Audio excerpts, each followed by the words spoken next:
मृत्यु की सबसे अपमानजनक कहानी। जब जाति कानून से ऊपर हो जाती है तो क्या होता है? मैं पूछता हूँ कि कौन सा समाज अपनी ही बेटी को इज्जत के नाम पर मार देता है? कौन सी परंपरा खून बहाए बिना जिंदा नहीं रह सकती? दिसंबर 2025 में कर्नाटक के धारवाड़ जिले में गांव में 19 साल की एक गर्भवती युवती को उसके अपने पिता ने पीट पीट कर मार डाला। उसका अपराध सिर्फ इतना था कि उसने जाति से ऊपर जाकर प्रेम किया। यह कहानी है मान्या विवेकानंद की। और ये सवाल उठाती है, क्या सिर्फ कानून काफी है जब सोच ही बीमार हो? चलिए समझते हैं घटना क्या था। 19 दिसंबर को उत्तर कर्नाटक के इनाम वीरापुर गांव में 19 वर्षीय मान्या विवेकानंद पर उसके पिता और उनके समर्थकों ने जानलेवा हमला किया। मान्या की कुछ ही महीने पहले ही शादी हुई थी और वो गर्भवती थी।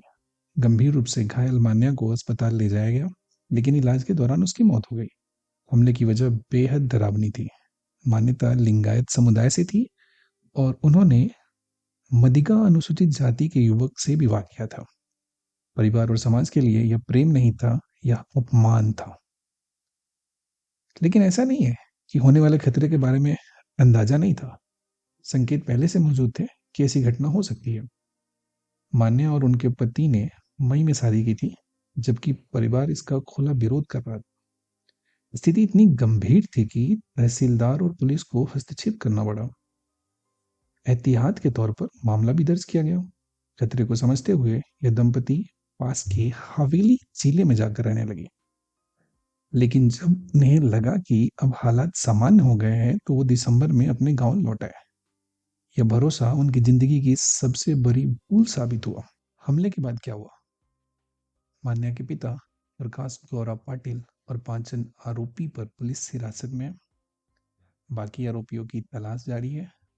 लापरवाही बरतने के आरोप में 2 पुलिसकर्मियों और एक पंचायत विकास अधिकारी को भी निलंबित किया गया है। पति और उनके परिवार के लोग भी हमले में घायल हुए और वे भी शारीरिक और मानसिक पीड़ा से जूझ रहे हैं।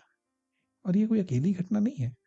2025 में कर्नाटक में ऑनर किलिंग के अलग अलग आंकड़े भले ही ना हो, लेकिन ऐसी घटनाएं लगातार सामने आई है। अगस्त में कलबुर्गी जिले में पिता ने अपनी 18 वर्षीय बेटी की हत्या कर दी, सिर्फ इसलिए क्योंकि वो दूसरी जाति के लड़के से प्रेम करती थी। फरवरी में बेंगलुरु के पास एक युवती की मौत को उसके प्रेमी ने ऑनर किलिंग बताया, लेकिन पुलिस ने उसे दुर्घटना मान लिया। जनवरी में गडक जिले की एक अदालत ने अंतरजातीय दंपति की हत्या के मामले में 4 लोगों को मौत की सजा सुनाई है। कहानी अलग अलग है, लेकिन सोच वही है। प्रगतिशील राज्य का भ्रम, प्रोग्रेसिव स्टेट।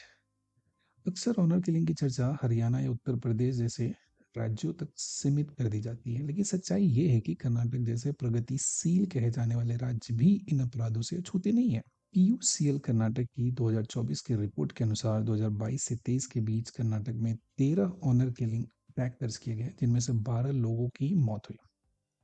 ज्यादातर मामलों में पीड़ित महिलाएं थी और हत्यारे उनके अपने परिवार के पुरुष थे। अब कानून बनाम मानसिकता की अगर हम बात करते हैं तो मान्या की मौत के बाद दलित और प्रगतिशील संगठनों ने ऑनर क्राइम के लिए अलग कानून की मांग की और उससे मान्या के नाम से जोड़ने की बात कही।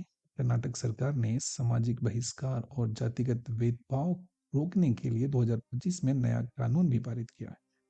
ये सभी कदम जरूरी है, लेकिन सच्चाई यही है, जब तक समाज जाति को श्रेष्ठ मानता रहेगा तब तक कोई भी कानून पूरी तरह कारगर नहीं होगा। तो इससे हमें क्या सीखना चाहिए, क्या कंक्लूजन है इस कहानी का?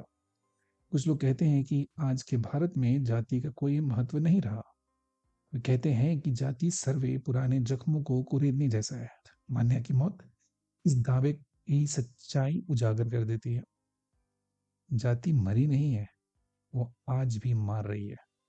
जब तक हम अपने घरों, अपने समाज और अपनी सोच से जातिगत श्रेष्ठता को खत्म नहीं करेंगे, इज्जत के नाम पर मौतें होती रहेगी। तो यही थी मृत्यु की सबसे अपमानजनक कहानी।